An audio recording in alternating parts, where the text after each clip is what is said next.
2018 সালে উদ্বোধন হয়েছিল এই জায়গাটার। বেশ কটা কোম্পানির নাম এখানে লেখা আছে, আপনারা নিশ্চয়ই দেখতে পাচ্ছেন। এখানে উদ্বোধন করেছিলেন এটার আমাদের মাননীয় মুখ্যমন্ত্রী। অবশ্যই এটা উদ্বোধন হওয়ার আগে অনেকগুলো ইস্যু ছিল।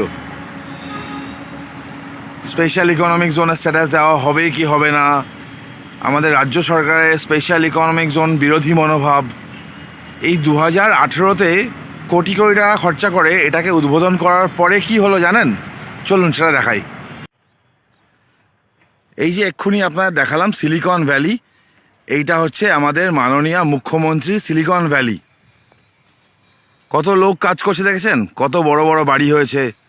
ওই দেখুন আইটি ইন্ডাস্ট্রিতে কাজ করছে এরকম ছেলেমেয়েরা, লাখে লাখে কর্মসংস্থান হয়েছে এখানে। আমাদের মাননীয় মুখ্যমন্ত্রী স্পেশাল ইকোনমিক জোনের এগেনস্টে কিন্তু এইটা করেছিল। এটা করার সময় কয়েক কোটি টাকা খরচা হয়েছিল খালি উদ্বোধনের জন্য, অনেক বড় বড় প্রতিশ্রুতি ছিল।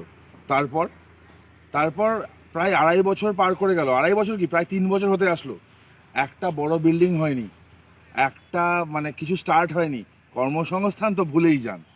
তো এইটাই হচ্ছে পশ্চিমবঙ্গের ভবিষ্যৎ।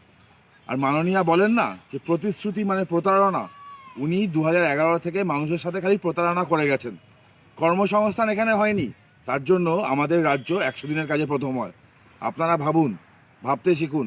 এই মুখ্যমন্ত্রী এবং এই সরকার যদি পশ্চিমবঙ্গে ক্ষমতায় থাকে, পশ্চিমবঙ্গ আরও অন্ধকারে চলে যাবে এবং সেখান থেকে পশ্চিমবঙ্গকে উদ্ধার করা ইম্পসিবল হয়ে যাবে। আবার দেখাই আপনাদেরকে, এটাই হচ্ছে মাননীয়া সেই সাধের সিলিকন ভ্যালি। কত বড় বড় ফ্যাক্টরি, কত বড় বড় বড় বড় ইন্ডাস্ট্রি এসছে এখানে।